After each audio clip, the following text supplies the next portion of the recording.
हरे कृष्णा।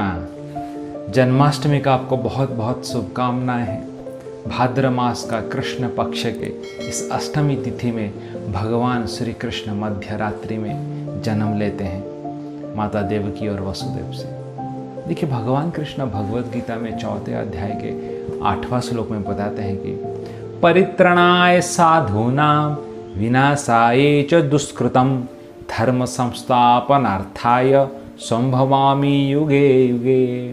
भगवान बताते हैं परित्रणाय साधुना, मैं मेरे भक्तों का, साधुओं का मैं उद्धार करने के लिए आता हूँ। फिर क्या बता रहे हैं? विनाशाय च दुष्कृतम, जो भी दुष्कृत रहते हैं, राक्षस गण रहते हैं, जो मेरे भक्तों को ऊपर प्रकोप करते हैं, उनको मैं विनाश करने के लिए आता हूँ।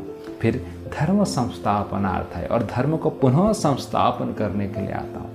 है युगे युगे संभवामी, हर युग में मैं आता हूँ बोल के भगवान कृष्ण बता रहे हैं। देखिए, द्वापर युग में जब माता देवकी और वसुदेव के ऊपर कंस का प्रकोप था और उनको कारागार में बंदी करके उनके ऊपर अत्याचार कर रहा था कंस, तब भगवान कृष्ण वहाँ पर प्रकट हुए और माता देवकी के अष्टम संतान के रूप में प्रकट होके कंस का वध किए और वसुदेव और देवकी को उद्धार किए, रक्षा किए।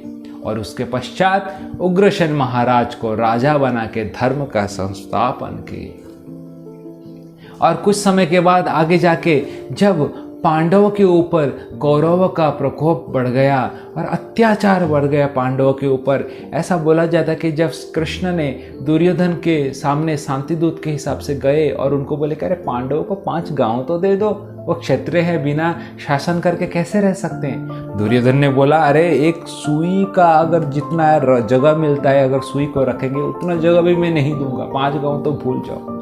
तब तो कृष्ण बोले तब तो युद्ध अनिवार्य है, क्या कर सकते हैं। और महाभारत का युद्ध हुआ, जो कि इतिहास में पहली बार इतना बड़ा युद्ध हुआ।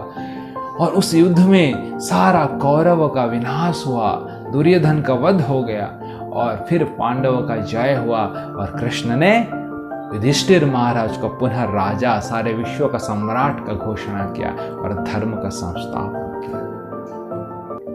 और द्वापर युग के बाद जब कलयुग आता है, वही स्वयं कृष्ण कलयुग में श्री चैतन्य महाप्रभु के रूप में आते हैं और कलयुग में आके सारा संसार में इस भगवत्ता प्रचार करते हैं। कलयुग में भगवान शस्त्र नहीं उठाते हैं, अगर शस्त्र उठाएंगे तो बोला जाता है कलयुग के हर लोगों के हृदय में काम, क्रोध, लोभ, मद, माश्चर्य भरा हुआ है, तो सबको मारना पड़ेगा। इसलिए कलयुग में जब चैतन्य महाप्रभु आते हैं, कृष्ण खुद आते हैं, तो शस्त्र क्या है?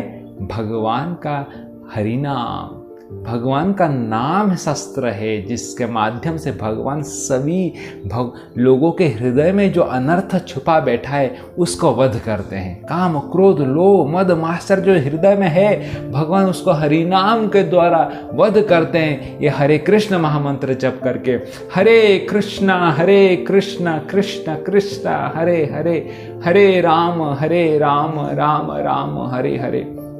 तो इस जन्माष्टमी के अवसर पर आप लोग भी प्रेम से इस हरे कृष्ण महामंत्र का सहारा लीजिए और जप कीजिए, कीर्तन कीजिए, जिसके कारण आपके हृदय में भी जो अनर्थ है उसका वध हो जाए और कृष्ण का आपके हृदय में जन्म हो और जन्माष्टमी का त्यौहार आपके हृदय से प्रकट होकर आपके घर में एक वैकुंठ का वातावरण बन जाए। हरे कृष्ण।